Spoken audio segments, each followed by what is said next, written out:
Hello दोस्तों, आज की क्लास में हम एडुटेरिया का एनसीईआरटी प्रैक्टिस सेट 2 को डिस्कस करेंगे पूरे एक्सप्लेन के साथ।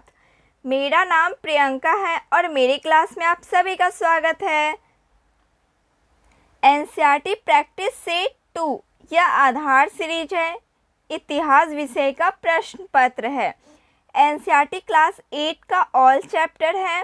एनसीईआरटी क्लास 9 का चैप्टर 1 से 3 तक है। टोटल 80 प्रश्न है। करेंट अफेयर 8 जनवरी से 14 जनवरी तक का है, जो 20 प्रश्न है। कुल प्रश्न 100 है और यह प्रैक्टिस सेट है जिसका 1.5 घंटे का टाइम दिया हुआ है। तो चलिए शुरू करते हैं। भारतीय इतिहासकारों के द्वारा वर्णित इतिहास के संबंध में निम्नलिखित कथनों पर विचार करें। ऑप्शन ए, भारतीय इतिहास को आमतौर पर प्राचीन, मध्यकालीन तथा आधुनिक काल में बांटकर देखते हैं। इतिहास को इन खंडों में बांटने की यह समझ पश्चिम से आई है। सही उत्तर हो जाएगा ऑप्शन सी, 1 और 2 दोनों कथन सत्य है, सही है। चलिए इसका विस्तार को देखते हैं। अंग्रेजों द्वारा सुझाए गए वर्गीकरण से अलग हटकर इतिहासकार भारतीय इतिहास को आमतौर पर प्राचीन, मध्यकालीन तथा आधुनिक काल में बांटकर बताकर देखते हैं। इस विभाजन की भी अपनी समस्याएं हैं। इतिहास को इन कालों में बांटने की समझ पश्चिम से आई है। आधुनिक समाज की विशेषताओं में क्या सम्मिलित है? स्वतंत्रता, समानता, सामंती व्यवस्था और लोकतंत्र। इस प्रश्न का सही उत्तर ऑप्शन डी हो जाएगा, केवल 1, 2 और 4। स्वतंत्रता, समानता और लोकतंत्र। आधुनिक समाज में विज्ञान, तर्क, लोकतंत्र, मुक्ति और समानता जैसी विचारों को आधुनिकता और विकास का गुण माना जाता है। मध्यकालीन समाज में वे समाज जहां आधुनिक समाज की विशेषताएं नहीं थी और सामंतवादी व्यवस्था का संचालन होता था। रॉबर्ट क्लाइव ने हिंदुस्तान का नक्शे तैयार करने का काम किसे सौंपा था? Option A, right answer, James Rennell ने। रॉबर्ट क्लाइव ने रेनेल को हिंदुस्तान का नक्शे तैयार करने का काम सौंपा था। भारत पर अंग्रेजों की विजय के समर्थक रेनेल को वर्चस्व स्थापित करने की प्रक्रिया में नक्शे तैयार करना बहुत महत्वपूर्ण लगता था। 1929 की आर्थिक महामंदी के संबंध में निम्नलिखित कथनों पर विचार करें। अमेरिकी शेयर बाजार में बड़ी मात्रा में बिकवाली के कारण आर्थिक महामंदी की शुरुआत हुई है। अमेरिकी महामंदी का सबसे बुरा प्रभाव जर्मनी अर्थव्यवस्था पर पड़ा। सही कथन, इनमें से सही कथन ऑप्शन सी हो जाएगा, 1 और दोनों कथन सत्य हैं। 1946 में दिल्ली में हुए पुलिस हड़ताल का मुख्य कारण क्या था? ऑप्शन सी, राइट आंसर, कम वेतन, खराब भोजन। कम वेतन और खराब भोजन 1946 में दिल्ली में हुए पुलिस हड़ताल का मुख्य कारण था।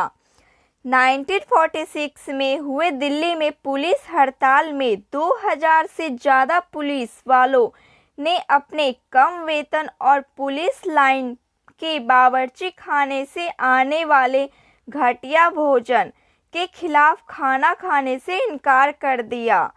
जैसे जैसे यह खबर दूसरे पुलिस थानों तक पहुंची, वैसे वहाँ भी पुलिस वाले ने खाने से इनकार कर दिया और हड़ताल में उनका समर्थन किया। बहादुर शाह जफर के बेटों को किस अंग्रेज अधिकारी ने गिरफ्तार किया था? ऑप्शन डी, कैप्टन हडसन ने बहादुर शाह जफर के बेटे को गिरफ्तार किया था। कैप्टन हडसन द्वारा दिल्ली में बहादुर शाह जफर के बेटे और की गिरफ्तारी कर उनको मृत्युदंड दिया गया। सर जॉर्ज निकोलसन ने 20 सितंबर 1857 को दिल्ली पर कब्जा कर लिया। बाद में ही इसकी मृत्यु हो गई। जनरल नील जून 1857 में बनारस और इलाहाबाद पर पुनः कब्जा किया। इसका निधन लखनऊ में हो गया। यह विद्रोही के खिलाफ लड़ाई लड़ रहा था। सर कॉलिन कैम्पबेल 6 दिसंबर 1857 को कानपुर से विद्रोही के खिलाफ लड़ा। वाणिज्य कंपनियों के बारे में निम्नलिखित कथनों पर विचार करें। वाणिज्य कंपनियों का मुख्य लक्ष्य प्रतिस्पर्धा से बचकर मुनाफा कमाना था। वे सस्ती चीजें खरीदकर उन्हें उच्च कीमतों पर बेचती थी। ऑप्शन सी, एक और दोनों कथन सत्य हैं, सही है। बंगाल के नवाब सिराजुद्दौला और कंपनी के बीच टकराव का मुख्य कारण क्या था? फरमान का दुरुपयोग। फरमान का दुरुपयोग। मुगल बादशाह से फरमान प्राप्त करने के पश्चात कंपनी के अधिकारी केवल कंपनी के लिए ही नहीं बल्कि स्वयं व्यापार के लिए भी फरमान का इस्तेमाल करते थे, जबकि नवाब का मानना था कि फरमान केवल कंपनी के लिए है। अतः फरमान का मुद्दा बंगाल के नवाब तथा कंपनी के अधिकारियों के बीच टकराव का मुख्य कारण बना। बाद में यह पलासी के युद्ध में तब्दील हो गया। सिराजुद्दौला के संबंध में निम्नलिखित कथनों पर विचार करें। 1756 ईस्वी में मुर्शिद कुली खान की मृत्यु के बाद सिराजुद्दौला बंगाल का नवाब बना। अंग्रेजों और सिराजुद्दौला के बीच राजस्व को लेकर विवाद था। सिराजुद्दौला का रॉबर्ट क्लाइव के साथ 1757 ईस्वी में प्लासी का युद्ध किया। Option C, right answer. केवल 2 और 3 कथन सत्य हैं। सिराजुद्दौला की हार का सर्वप्रमुख क्या कारण थे? सेनापति मीर जाफर की धोखेबाजी। 1757 को पलासी की लड़ाई एक धोखे की लड़ाई थी, जिसमें सिराजुद्दौला को उसके सेनापतियों में से एक सेनापति मीर जाफर ने धोखा दे दिया और सिराजुद्दौला युद्ध हार गया। प्लासी के युद्ध के पश्चात उत्पन्न परिस्थितियों के संदर्भ में निम्नलिखित कथनों पर विचार करें। कंपनी ने बंगाल का प्रशासन नहीं संभाला क्योंकि इसका मुख्य उद्देश्य व्यापार फैलाना था। सिराजुद्दौला को मार दिया गया और मीर कासिम बंगाल का नवाब बना। असत्य कथन। ऑप्शन बी, केवल 2 असत्य कथन हैं। प्लासी की जंग इसलिए महत्वपूर्ण मानी जाती है क्योंकि भारत में यह कंपनी की पहली जीत थी। प्लासी की जंग के बाद सिराजुद्दौला को मार दिया गया और मीर जाफर बंगाल का नवाब बना। कंपनी अभी भी शासन की जिम्मेदारी संभालने को तैयार नहीं थी क्योंकि उसका मूल उद्देश्य व्यापार फैलाना था।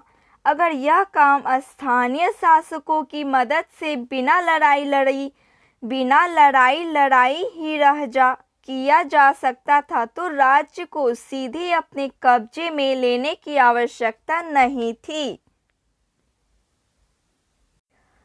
वर्ष 1764 की बक्सर की लड़ाई के बाद बंगाल का नवाब कौन बना था? बंगाल का नवाब कौन था? मीर जाफर। 1764 ईस्वी में मीर कासिम को बक्सर की लड़ाई में हरा दिया गया। उस समय मीर जाफर को बंगाल का नवाब घोषित किया गया। बक्सर के युद्ध के संबंध में निम्नलिखित कथनों पर विचार करें। बक्सर की लड़ाई केवल अंग्रेजों और मीर कासिम के बीच हुई। बक्सर के युद्ध के पश्चात मुगल सम्राट ने कंपनी को बंगाल की दीवानी और फौजदारी अधिकार दे दिए। ऑप्शन डी, ना तो एक ना ही दो, क्योंकि बक्सर का युद्ध 1764 में मीर कासिम अवध के नवाब एवं मुगल बादशाह शाह आलम द्वितीय और अंग्रेजों के मध्य हुआ। यह प्रथम युद्ध था जिसने अंग्रेजों की सैनिक श्रेष्ठता को साबित किया। 1765 ईस्वी में मुगल सम्राट ने कंपनी को बंगाल प्रांत का दीवान घोषित कर दिया। कंपनी केवल दीवानी अधिकारी ही संभालती थी, परंतु फौजदारी अधिकार नवाब की जिम्मेदारी थी। सहायक संधि के संदर्भ में सहायक संधि अपनाने वाली रियासतों को अपनी स्वतंत्र सेना रखने का अधिकार नहीं होता था। सहायक संधि अपनाने वाली रियासतों को कंपनी द्वारा सुरक्षा दी जाती थी। सुरक्षा की निर्धारित रकम नहीं चुकाने पर कंपनी उसकी रियासत का इलाका अपने कब्जे में ले लेती थी। इसका सही उत्तर ऑप्शन डी हो जाएगा। 1, 2 और 3 तीनों कथन सत्य हैं। हैदर अली की मृत्यु किस अंगल मैसूर युद्ध में हुई थी? ऑप्शन बी, द्वितीय अंगल मैसूर युद्ध। हैदर अली मैसूर का शासक था। हैदर अली तथा टीपू सुल्तान ने अंग्रेजों के खिलाफ 4 युद्ध लड़े। हैदर अली का शासनकाल 1761 से 1782 ईस्वी तक का था। द्वितीय अंगल मैसूर युद्ध किस समय कैंसर के कारण उसकी मृत्यु 1782 ईस्वी में हो गई।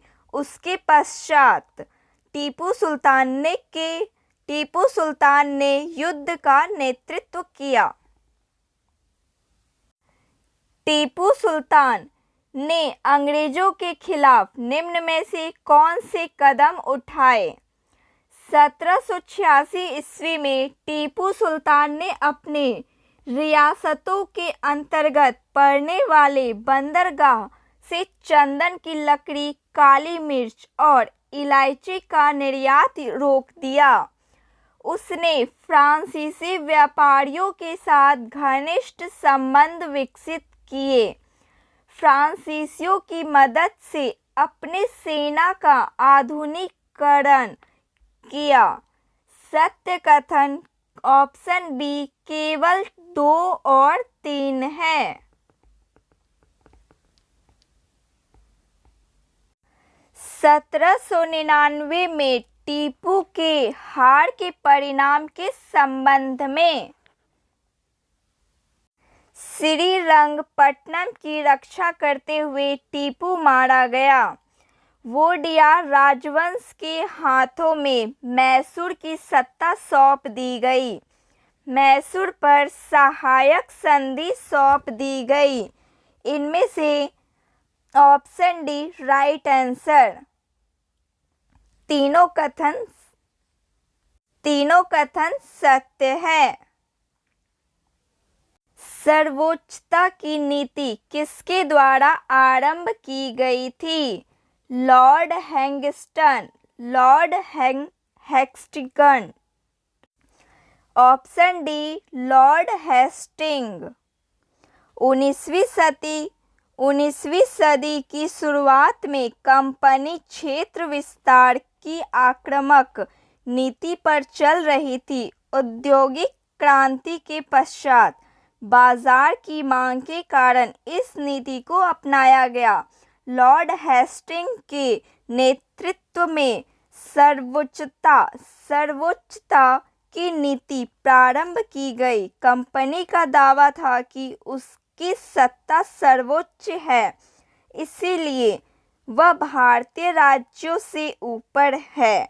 अपने हितों की रक्षा के लिए भारतीय रियासतों का अधिग्रहण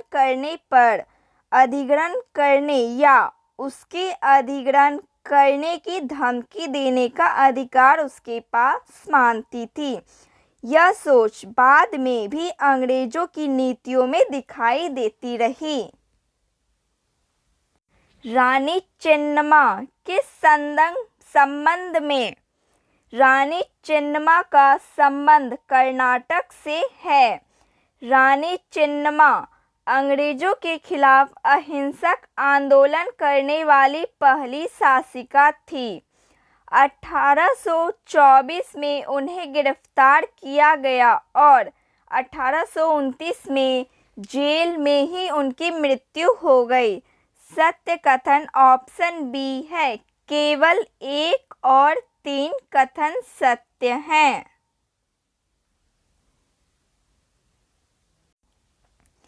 कंपनी ने सिंध पर किस वर्ष कब्जा किया? कंपनी ने सिंध पर किस वर्ष कब्जा किया? 1843। लॉर्ड एलनबरो के द्वारा 1843 ईस्वी में सिंध का अधिग्रहण किया गया। मेजर जनरल चार्ल्स नेपियर के अधीन पूरी नागरिक और सैन्य शक्ति के साथ एक सेना सिंध भेजी गई और उसके अधिग्रहित किया गया। सहायक संधि के संबंध में मिलान करें। रियासतें वर्ष। Option D 17 1848। Sambalpur. Option A 1850। Option 3 Udaipur 1852। Option D option 4 Nagpur का हो जाएगा 1853।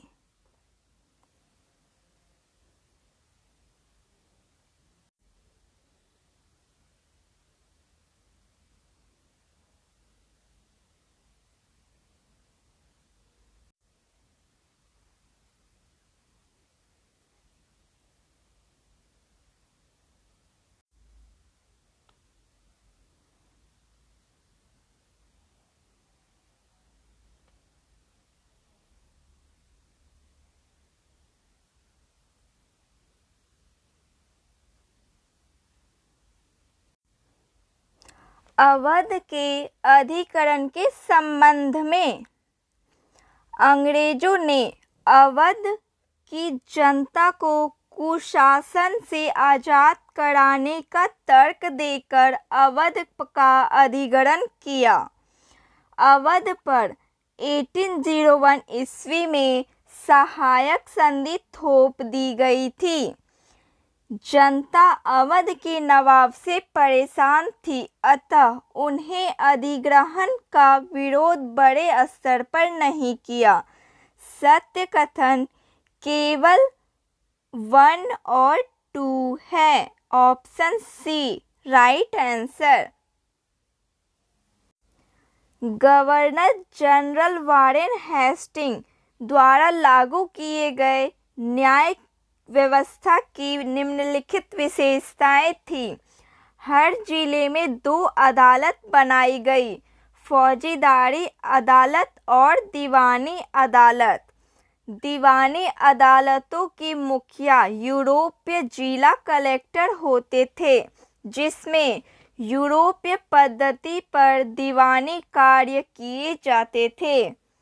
फौजदारी अदालतों अभी भी काजी और मुफ्ती के अंतर्गत थी, लेकिन वह भी जिला कलेक्टर की निगरानी में काम करते थे। ऑप्शन सत्य कथन, ऑप्शन बी केवल 1 और 3 कथन सत्य हैं।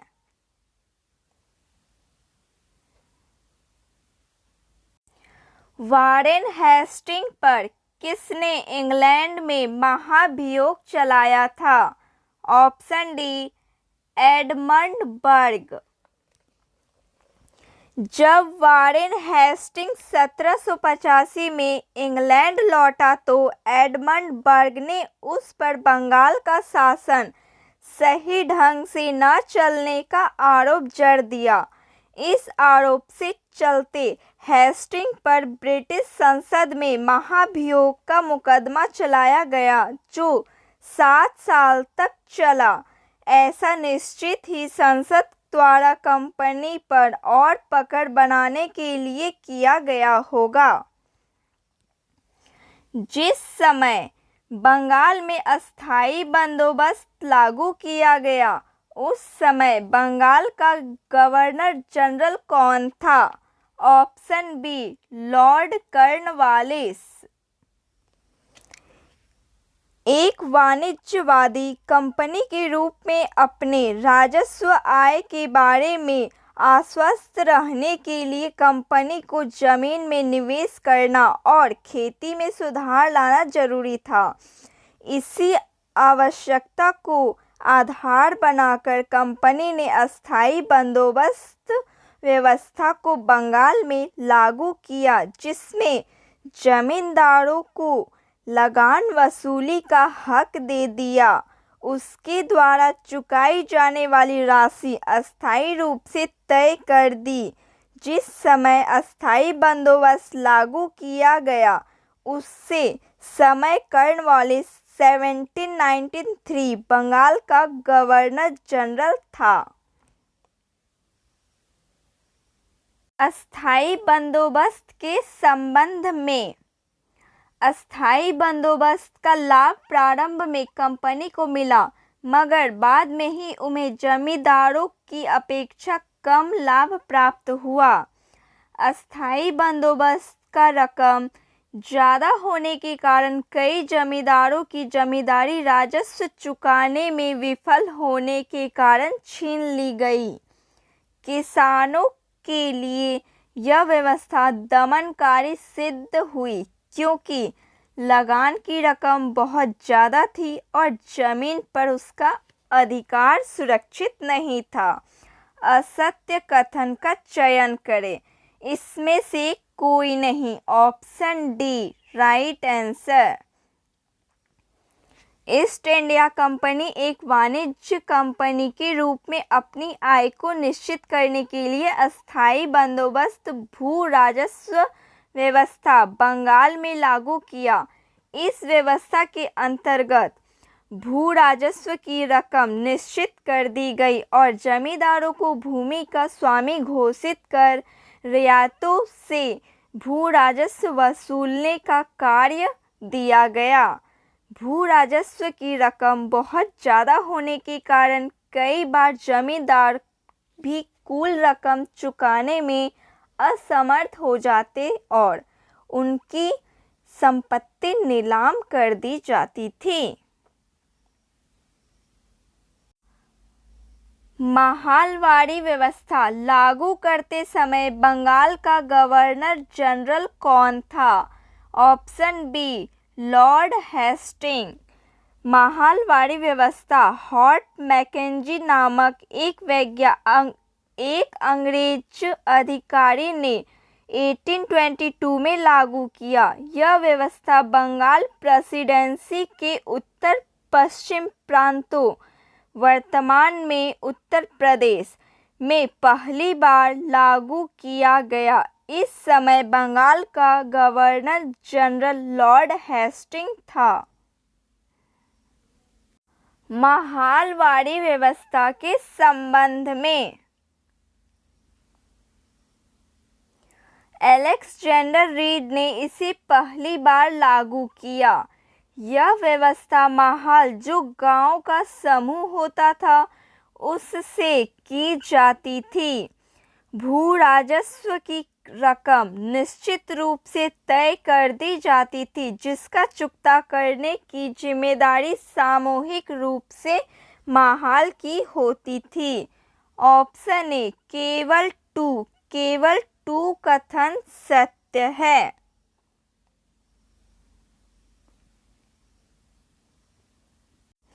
रैयतवाड़ी व्यवस्था के संबंध में सबसे पहले कैप्टन अलेक्जेंडर रीड ने इस व्यवस्था को लागू किया।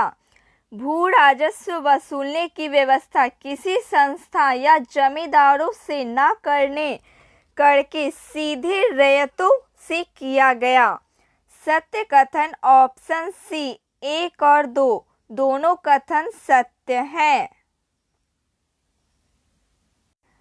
बंगाल में नील विद्रोह किस वर्ष हुआ? 1859। मार्च 1859। मार्च 1859 में बंगाल के हजारों रैयतों ने नील की खेती से इनकार कर दिया और बागान मालिकों के खिलाफ विद्रोह छेड़ दिया। रैयतों ने बागान मालिक को लगन चुकाने से भी इनकार कर दिया। वे तलवार भले और तीर कमान लेकर नील की फैक्ट्री पर हमला करने लगे। 1857 के विद्रोह के बाद यह पहला आंदोलन था। बंगाल के बुद्धिजीवियों ने भी इस आंदोलन का समर्थन किया। 1857 के विद्रोह से डरे हुए अंग्रेजों ने नोटिस जारी किया और कहा, रैयतों को नील के अनुबंध मानने के लिए मजबूर नहीं किया जाएगा। 31 क्वेश्चन, निम्न में से कौन सा आदिवासी समूह पशुपालक नहीं थे?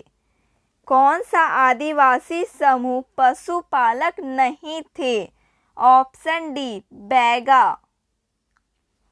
आंध्र प्रदेश के लाबरिया तथा पंजाब के पहाड़ों में रहने वाले वन गुज्जर आदि समुदाय गाय भैंस के झुंड पालते थे। कुल्लू के गद्दी समुदाय के लोग गडेरिया थे और कश्मीर के बकरवाल बकरियां पालते थे। बैगा जनजाति समूह मध्य भारत में रहते थे और यह शिकारी और संग्रह थे। औपनिवेशिक शासन से आदिवासियों के जीवन पर निम्नलिखित असर पड़े। आदिवासी मुखियाओं से उनका मालिकाना हक और शासकीय शक्तियां छीन ली गई और उन्हें ब्रिटिश अधिकारियों द्वारा बनाए गए नियमों को मानने के लिए बाध्य कर दिया गया। घुमंतू काश्तकारों को एक स्थान पर रहने के लिए बाध्य करने का प्रयास किया जाने लगा। इनका 32 का सत्य कथन है। केवल टू सत्य कथन है। Option B right answer. आदिवासी विद्रोह तथा उनके घटित होने वाले वर्ष का मिलान करें।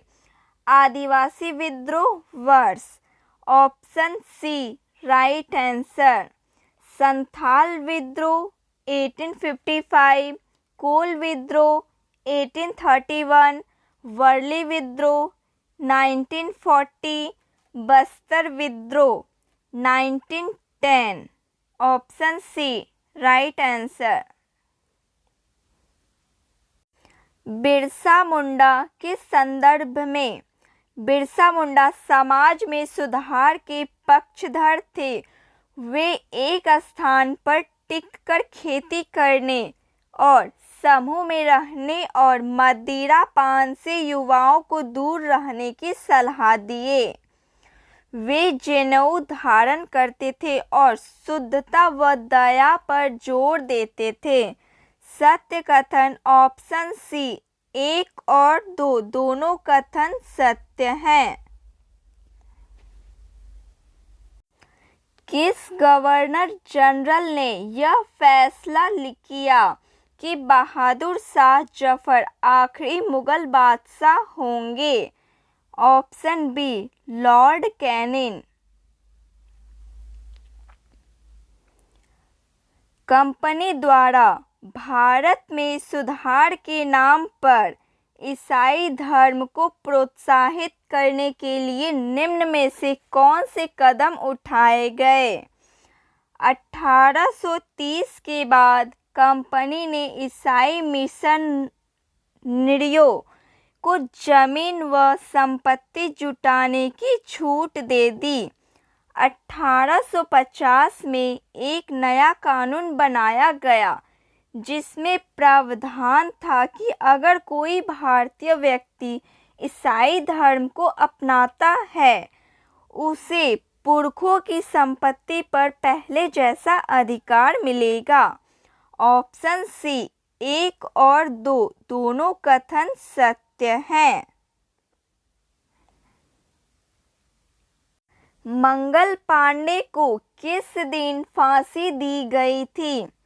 मंगल पांडे को किस दिन फांसी दी गई थी? 8 अप्रैल 1857। मंगल पांडे बैरकपुर छावनी में बंगाल नेटिव इन्फंट्री की 34वीं रेजिमेंट में सिपाही थे। 8 अप्रैल 1857 को अपने अफसरों पर हमला करने के आरोप में उन्हें फांसी पर लटका दिया गया था। 1857 के विद्रोह बागी और उनसे संबंधित क्षेत्र का मिलान करें। बागी संबंधित क्षेत्र। Option D right answer. Nana Saheb Kanpur, Nana Saheb Kanpur. Birjis कद्र लखनऊ। रानी अवंतीबाई लोधी राजगढ़। रानी लक्ष्मीबाई झांसी से संबंधित हैं। विद्रोहियों के संबंध में निम्नलिखित। बहादुर शाह जफर को उनकी पत्नी के साथ निर्वासित कर रंगून के एक जेल में भेज दिया गया जहां 1861 में उनकी मृत्यु हो गई। 1858 में रानी लक्ष्मीबाई अंग्रेजों से लड़ते हुए वीरगति को प्राप्ति हुई। तात्या टोपे मध्य भारत के जंगलों में रहते हुए आदिवासियों और किसानों की सहायता से छापामार युद्ध करते रहे। सत्य कथन ऑप्शन बी केवल 2 और 3 कथन सत्य हैं।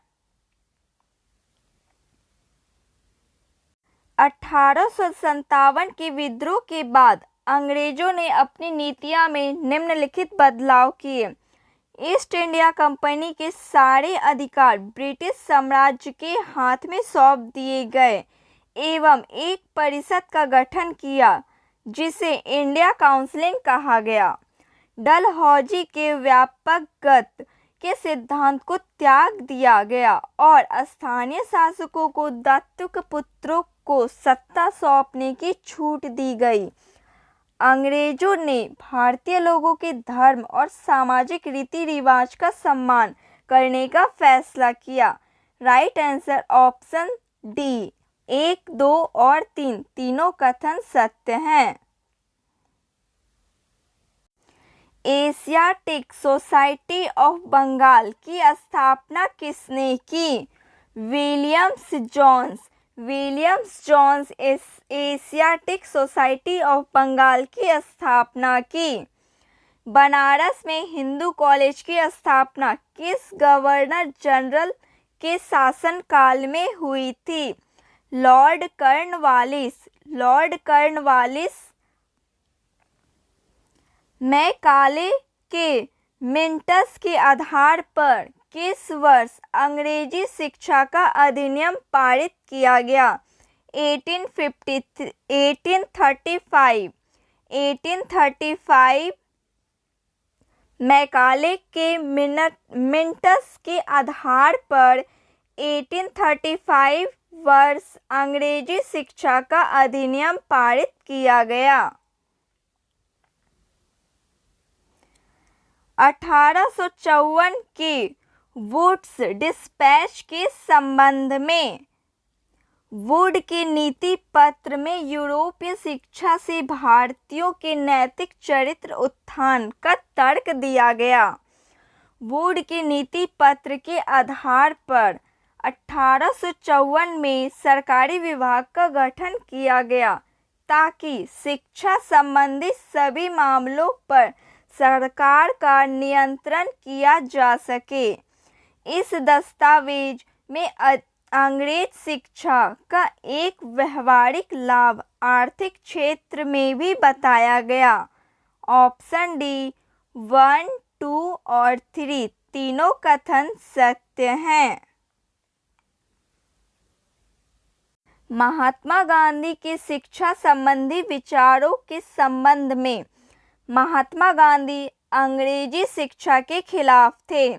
उनके मुताबिक शिक्षा भारतीयों को अपाहिज बना देगी और उन्हें अपने सामाजिक परिवेश से काट देगी। उनके अनुसार पढ़ने और लिखने की क्षमता पा लेना ही शिक्षा नहीं है। उपयुक्त में से सभी सत्य कथन 1, 2 और 3 तीनों कथन सत्य हैं। टैगोर के शिक्षा संबंधी विचारों के संबंध में कौन सा कथन सत्य है? टैगोर अंग्रेजी शिक्षा पद्धति से खुश नहीं थे। उनके अनुसार सृजनात्मक शिक्षा केवल प्राकृतिक परिवेश से में ही प्रोत्साहित किया जा सकता है। टैगोर आधुनिक पश्चिमी सभ्यता और भारतीय परंपरा के श्रेष्ठ तत्वों का सम्मिश्रण चाहते थे। सत्य कथन ऑप्शन डी 1, 2 और 3 तीनों कथन सत्य हैं। सती शब्द का क्या अर्थ होता है? सती शब्द का क्या अर्थ होता था? सदाचारी महिला। सदाचारी महिला। जब भारत के कुछ क्षेत्रों में सती प्रथा का प्रचलन था तब विधवाओं से यह उम्मीद की जाती थी कि वह अपने पति की चिता के साथ ही जिंदा जल जाए। इस तरह स्वेच्छा से या जबरदस्ती मार दी गई महिलाओं को सती कहकर महामंडित किया जाता था। सती शब्द का अर्थ ही सदाचारी महिला था। राजा राम मोहन राय के संबंध में उन्होंने कोलकाता में ब्रह्मो सभा की स्थापना की। राजा राम मोहन राय पश्चिमी शिक्षा के प्रसार के पक्ष में थे। राजा राम मोहन राय ने विधवा महिलाओं के समर्थन में विधवा विवाह के पक्ष में कानून बनाने की मांग की। सत्य कथन ऑप्शन सी केवल 1 और 2 कथन सत्य हैं।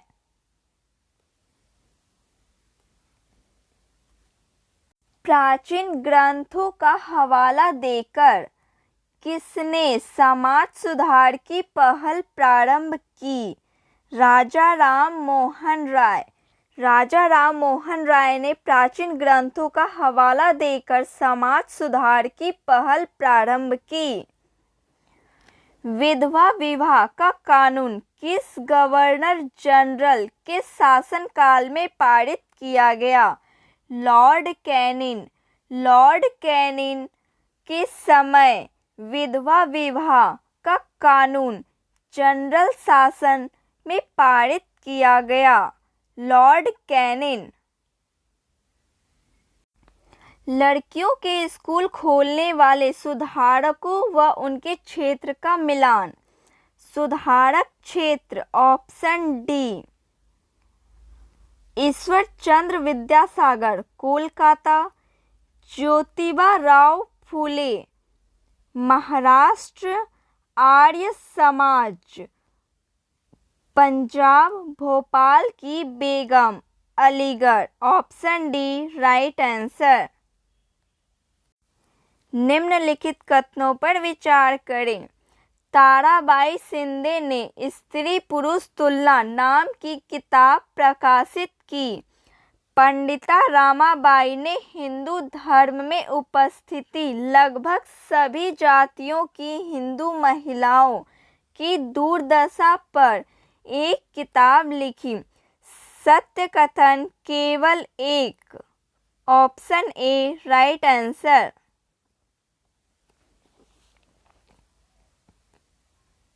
बाल विवाह निषेध अधिनियम किस वर्ष पारित किया गया?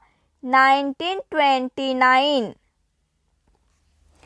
जाति उन्मूलन के लिए काम करने के लिए परमहंस मंडली का गठन किस वर्ष किया गया? 1840।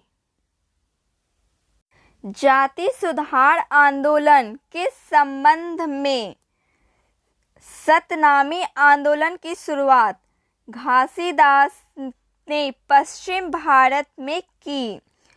पूर्वी बंगाल में हीरादास ठाकुर के मतुआ पंथ ने चंडाल काश्तकारों के बीच काम किया। ऑप्शन बी केवल 2 सत्य है। ओरू जाति, ओरू मतनम, ओरू देवम मनुष्ययानु।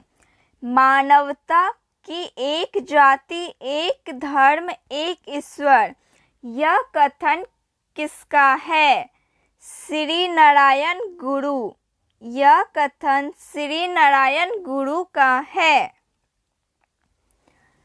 गुलामगिरी पुस्तक की रचना ज्योतिराव फूले ने किस वर्ष की? 1873। प्रार्थना समाज की स्थापना कब की गई? 1867 में प्रार्थना समाज की स्थापना की गई। भारत में आर्म्स एक्ट किस वर्ष पारित किया गया? 1878 में भारत में आर्म्स एक्ट पारित किया गया। इल्बर्ट बिल लागू करने के संबंध में 1883 में सरकार ने इल्बर्ट बिल लागू करने का प्रयास किया। इस बिल के जरिए भारतीय अखबारों पर प्रतिबंध लगाने का प्रयास किया गया। सत्य कथन केवल एक सत्य कथन है। कांग्रेस की स्थापना किस संदर्भ में? 1885 में देश भर में 72 प्रतिनिधियों ने मुंबई में सभा करके भारतीय राष्ट्र कांग्रेस की स्थापना का फैसला लिया। संगठन के प्रारंभिक नेता दादा भाई नौरोजी ब्रिटिश संसद के सदस्य रह चुके थे। सेनावृत्त ब्रिटिश अफसर A.O. ह्यूम की कांग्रेस की स्थापना में महत्वपूर्ण भूमिका थी। सत्य कथन है ऑप्शन डी 1, 2 और 3 तीनों कथन सत्य है। स्वराज की मांग सर्वप्रथम किसकी थी? ऑप्शन बी गरमपंथियों। अंग्रेज ने बंगाल विभाजन के पीछे क्या तर्क दिया? अंग्रेजों ने बंगाल विभाजन के पीछे क्या तर्क दिया? ऑप्शन सी प्रशासनिक सुविधा के लिए। 1917 में घटित रूसी क्रांति के प्रमुख में से कौन से विचार निकालकर संपूर्ण विश्व में फैले? समाजवाद का विचार। 1917 में रूस में क्रांति हुई। इस घटना के चलते किसानों और मजदूरों के संघर्ष का समाचार तथा समाजवादी विचार बड़े पैमाने पर फैलने लग गए थे, जिससे भारतीय राष्ट्रवादियों को नई प्रेरणा मिलने लगी। 1919 के पश्चात राष्ट्रीय आंदोलन में जन भागीदारी बढ़ाने के निम्नलिखित कारण थे। प्रथम विश्व युद्ध के पश्चात महंगाई में तेजी से बढ़ोतरी, परिणाम स्वरूप जनता त्रस्त। 1917 की रूसी क्रांति। गांधी जी के सत्याग्रह और अहिंसा के विचार। ऑप्शन डी 1, 2 और 3 तीनों कथन सत्य है। रॉयल एक्ट, रॉलेट एक्ट के संबंध में। यह कानून अभिव्यक्ति की स्वतंत्रता जैसे मूलभूत अधिकारों पर अंकुश लगाने और पुलिस को ज़्यादा अधिकार देने के लिए लागू किया गया था। रॉलेट एक्ट के विरोध में शुरू किया गया रॉलेट सत्याग्रह ब्रिटिश सरकार के खिलाफ पहला अखिल भारतीय संघर्ष था। सत्य कथन ऑप्शन सी 1 और दोनों सत्य हैं। असहयोग आंदोलन के संबंध में। यह खिलाफत आंदोलन के बीच प्रारंभ हुआ, फिर दोनों को एक साथ जोड़ दिया गया। असहयोग आंदोलन की मुख्य मांग स्वराज थी। इसमें बड़ी मात्रा में सरकारी संस्थाओं का बहिष्कार किया गया, उपाधि लौटी गई और विदेशी कपड़ों की होली चलाई गई। सत्य कथन ऑप्शन डी 1, 2 और 3 तीनों कथन सत्य है। पंजाब में सिखों के अकाली आंदोलन का मुख्य उद्देश्य क्या था? ऑप्शन बी अंग्रेजों की सहायता से गुरुद्वारा में जमे बैठे भ्रष्ट महंतों को हटाना।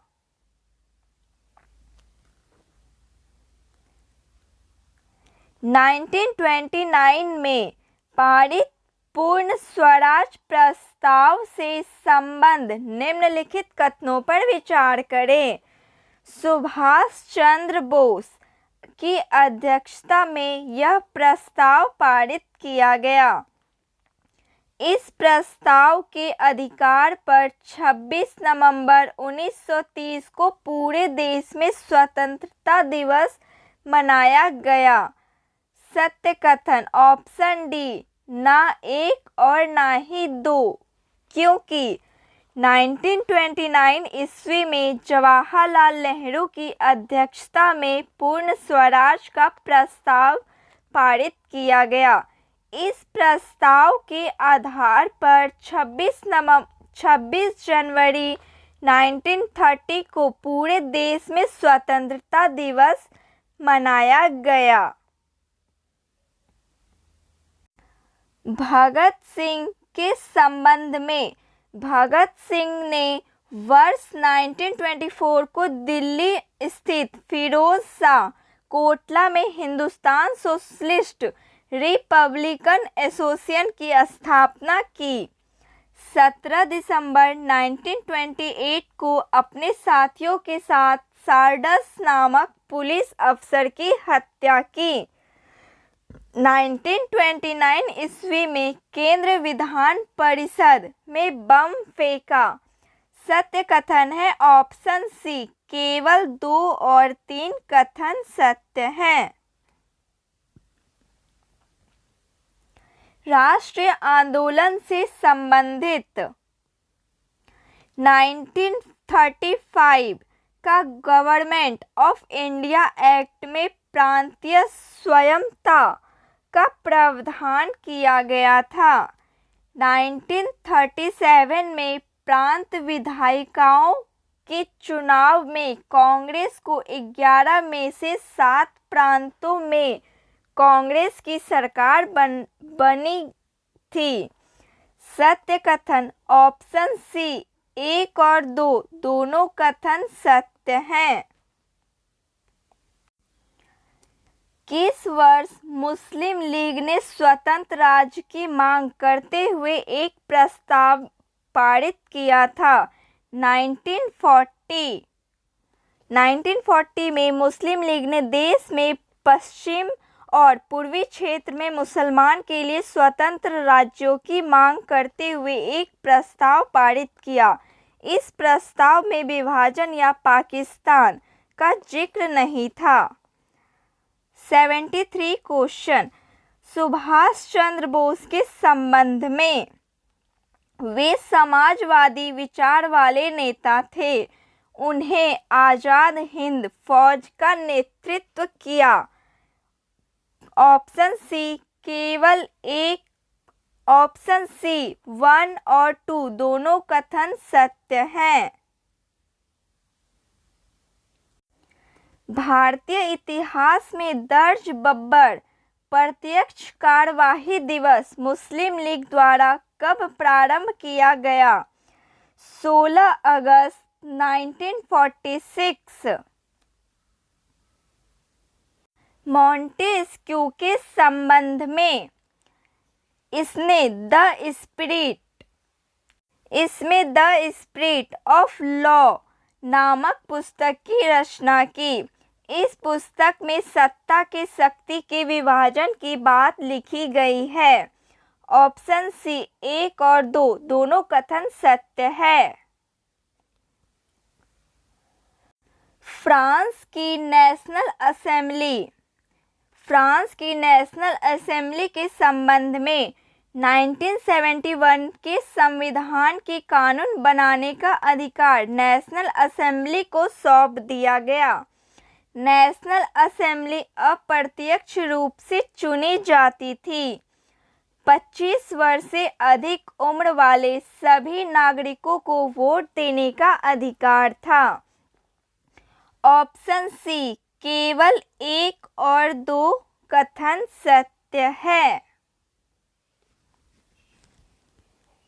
फ्रांस के राष्ट्रगान के संबंध में। फ्रांस की राष्ट्रगान का नाम मार्सिले है। यह गीत पहली बार स्वयंसेवियों ने पेरिस की कूच करते हुए गाया था। ऑप्शन सी राइट आंसर, 1 और 2 दोनों कथन सत्य हैं। यूरोपीय समाजवाद के संबंध में। समाजवादी निजी संपत्ति के विरोधी थे। कोऑपरेटिव यानी सामूहिक उद्यम समाजवाद का ही एक स्वरूप है। मार्क्स का मानना था कि औद्योगिक समाज पूंजीवादी समाज है। ऑप्शन डी 1, 2 और 3 तीनों कथन सत्य है। खूनी रविवार के संबंध में। यह घटना वर्ष 1917 में घटी जब मजदूरों का एक दल जार के महल के सामने विरोध प्रदर्शन करते हुए पहुंचा।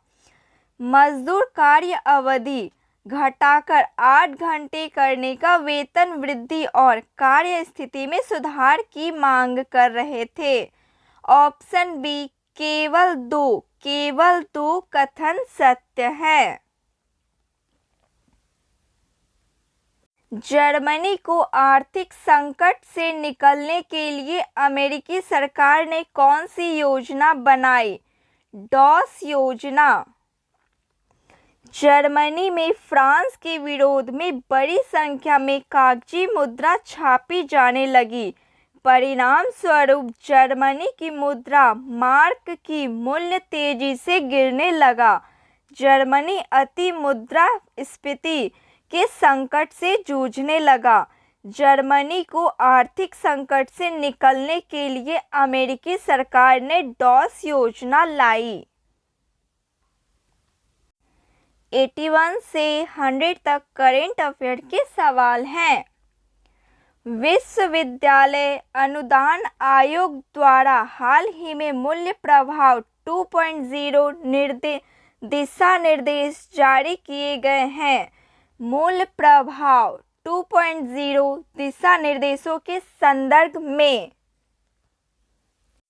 इसका उद्देश्य उच्च शिक्षा संस्थानों में नैतिक प्रथाओं और मानवीय मूल्यों को बढ़ावा देना। इसका उद्देश्य विश्वविद्यालय के शैक्षणिक मानकों और अनुसंधान आउटपुट में सुधार करना। इसका उद्देश्य उच्च शिक्षा के बुनियादी ढांचों के वित्त पोषण और संसाधन बढ़ाना। इसका उद्देश्य स्नातकों के रोजगार कौशल को बढ़ाना और उन्हें नौकरी बाजार के लिए तैयार करना। Option A right answer.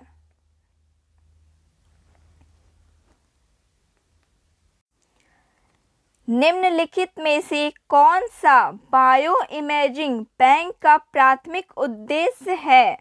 Bio imaging bank का प्राथमिक उद्देश्य है अनुसंधान उद्देश्यों के लिए उच्च गुणवत्ता वाली जैविक छवियों को संग्रहित और साझा करना। Option A right answer. हाल ही में रक्षा अनुसंधान और विकास संगठन DRDO द्वारा विकसित काउंटर ड्रोन सिस्टम के संदर्भ में कथनों पर विचार करें। यह पूरी तरह से एकीकृत एंटी ड्रोन सिस्टम है जिसमें ड्रोन का पता लगाना, पहचान करना और निष्क्रिय करना शामिल है। इसका उद्देश्य पारंपरिक विमानों और मिसाइलों के खिलाफ हवाई सुरक्षा प्रदान करना। यह लंबी दूरी का पता लगाने और ट्रैकिंग के लिए रडार सिस्टम का उपयोग करता है। केवल दो सही उत्तर है। Option B right answer. भारतीय न्याय संहिता 2023 के संदर्भ में निम्नलिखित कथनों पर विचार करें। भारतीय न्याय संहिता की धारा 106(2) हिट एंड रन मामलों में अधिकतम 10 साल की सजा और जुर्माने का प्रावधान करती है। धारा 106(2) को एक जमानती प्रावधान के रूप में जाना जाता है जो जमानत की संभावना की अनुमति देता है। केवल एक सही उत्तर है। निम्नलिखित में से किस अनाज का भारत सबसे बड़ा उत्पादक और निर्यातक है? ऑप्शन सी चावल। भारत वैश्विक स्तर पर चावल का सबसे बड़ा उत्पादक और निर्यातक है। भारत दुनिया का सबसे बड़ा चावल उत्पादक और निर्यातक है जो दुनिया के उत्पादन का लगभग 20% और चावल के वैश्विक व्यापार का लगभग 40% हिस्सा है। इन आंकड़ों में बासमती और गैर बासमती चावल दोनों का महत्वपूर्ण योगदान है। विकसित भारत संकल्प यात्रा के संदर्भ में यह तकनीक नवाचार पर्यावरणीय स्थिरता और सामाजिक समानता के प्रति सामूहिक प्रतिबद्धता का प्रतीक है। विकसित भारत संकल्प यात्रा के दौरान पीएम गरीब कल्याण अन्न योजना और दीनदयाल अंत्योदय योजना पर फोकस किया जा रहा है। केवल 2 option B right answer. Bharat में अल्पसंख्यक शिक्षण संस्थानों के संदर्भ में निम्नलिखित कथनों सही कथन कितने हैं? भारत में शैक्षणिक संस्थानों के अल्पसंख्यक चरित शब्द का तात्पर्य अल्पसंख्यक समुदाय से प्रवेश वाले छात्रों की संख्या कम है। भारत के संविधान के तहत अल्पसंख्यक चरित का दर्जा देने का प्राथमिक उद्देश्य शैक्षणिक संस्थानों में सभी समुदायों का समान प्रतिनिधित्व सुनिश्चित करना है।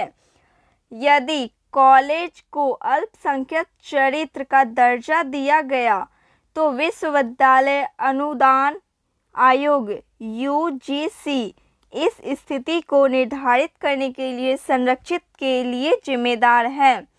उपयुक्त आंसर डी, इनमें से कोई कथन सही नहीं है।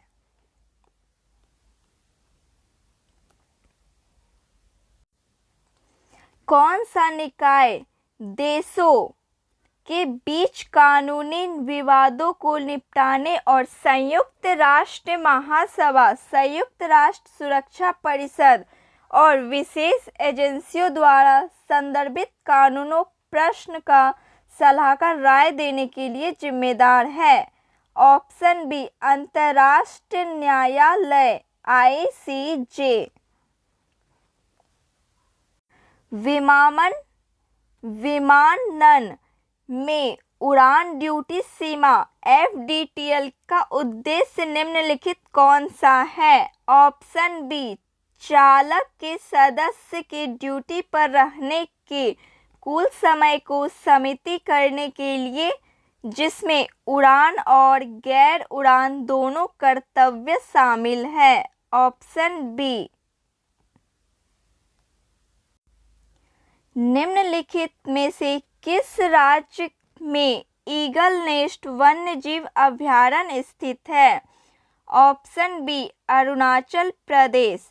ईगल नेस्ट वन्यजीव अभयारण्य पूर्वोत्तर भारत में अरुणाचल प्रदेश के पश्चिम कामेंग जिले में स्थित है। अभयारण्य अपनी समृद्ध जैव विविधता के लिए जाना जाता है। कई दुर्लभ और लुप्तप्राय प्रजातियों सहित विभिन्न प्रकार के पौधे और जानवरों की प्रजातियों का घर है। यह पूर्वी हिमालय में जैव विविधता हॉटस्पॉट में स्थित है। लगातार चौथी बार बांग्लादेश के प्रधानमंत्री के रूप में शपथ लेगा? Option C Sheikh Hasina.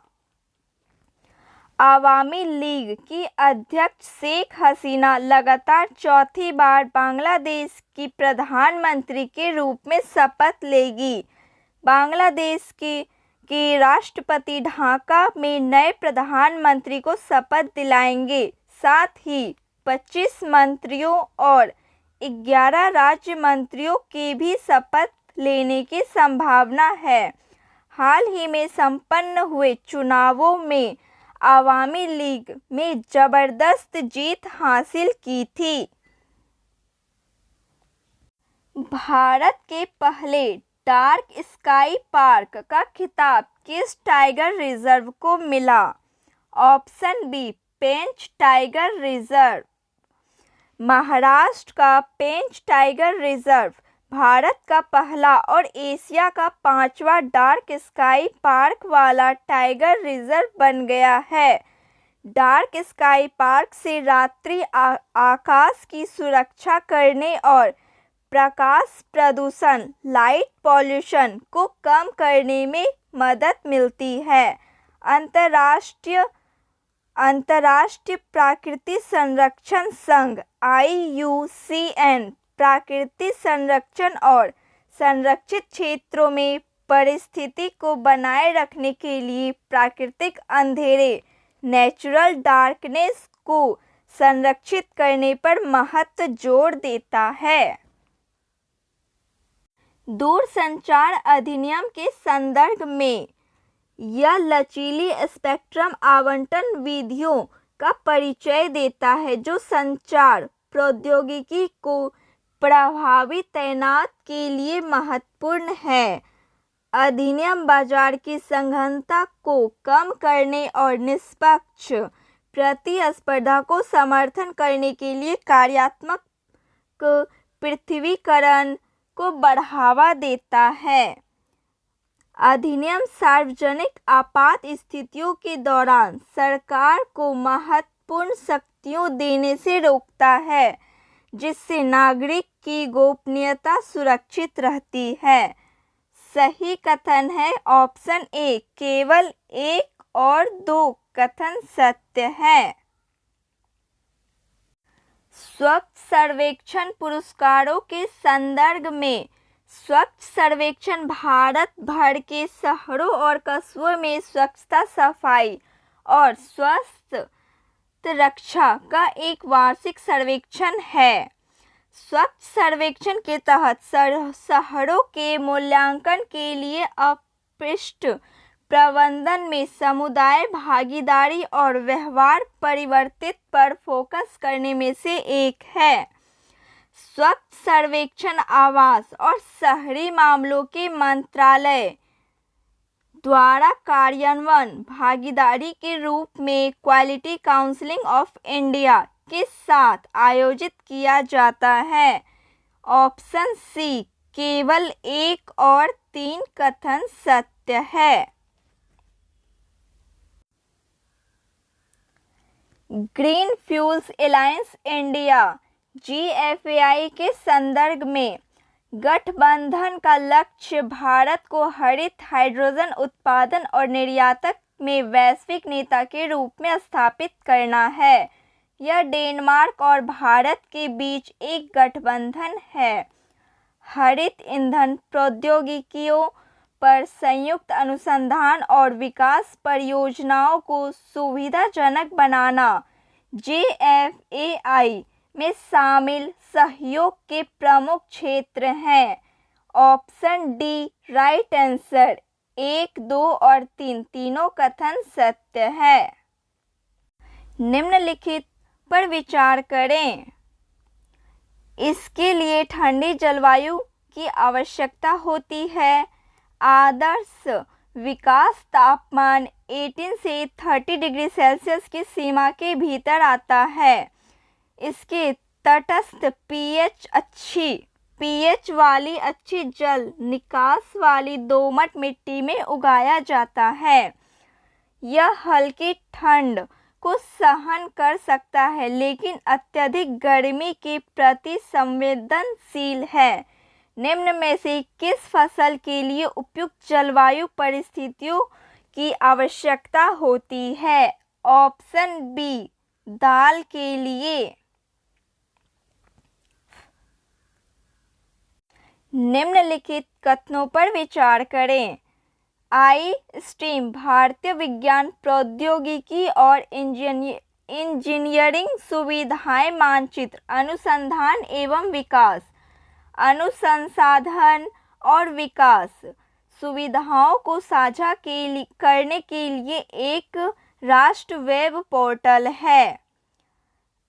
iSTEAM भारतीय विज्ञान प्रौद्योगिकी और इंजीनियरिंग सुविधाएं मानचित्र द्वारा शुरू की गई समावेश परियोजना एक कल्याण पहल है, जहां समुदाय सामूहिक गतिविधियों में संलग्न होते हैं, जो सभी सदस्यों के लिए शारीरिक और मानसिक कल्याण को बढ़ावा देते हैं। केवल एक सही है। Option A. बंगाल की खाड़ी में Krishna Godavari basin deep sea project किसके द्वारा संचालित किया जा रहा है? ONGC बंगाल की खाड़ी में Krishna Godavari basin deep sea project ONGC द्वारा संचालित किया जा रहा है। पीएम मोदी ने 27वें राष्ट्रीय युवा महोत्सव का उद्घाटन किस शहर में किया? Option B Nashik. PM Modi ने 27वें राष्ट्रीय युवा महोत्सव का उद्घाटन नासिक शहर में किया। भारतीय नौसेना का बहुराष्ट्रीय अभ्यास मिलन 24 का आयोजन कहाँ किया जाएगा? Option A Visakhapatnam. भारतीय नौसेना का बहुराष्ट्रीय अभ्यास मिलन 24 का आयोजन 19 से 27 फरवरी 2024 तक विशाखापट्टनम में किया जाएगा। इससे पहले इस अभ्यास का 11वां संस्करण फरवरी-मार्च 22 में पूर्वी नौसेना कमान के तहत विशाखापट्टनम में आयोजित किया गया था। मिलन एक द्विवार्षिक बहुराष्ट्रीय नौसैनिक अभ्यास है जो 1995 में लुक ईस्ट पॉलिसी के तहत 4 देशों इंडोनेशिया, सिंगापुर, श्रीलंका, थाईलैंड की भागीदारी के साथ शुरू हुआ था। भारतीय नौसेना बहुराष्ट्रीय अभ्यास मिलन 24 का आयोजन विशाखापत्तनम में किया जाएगा। तो फ्रेंड्स, आज के लिए बस इतना ही। क्लास अच्छी लगी हो तो प्लीज़ लाइक शेयर सब्सक्राइब कीजिए। मिलती हूँ मैं NCERT प्रैक्टिस सेट 3rd के साथ अगली क्लास में। जय हिंद, थैंक यू।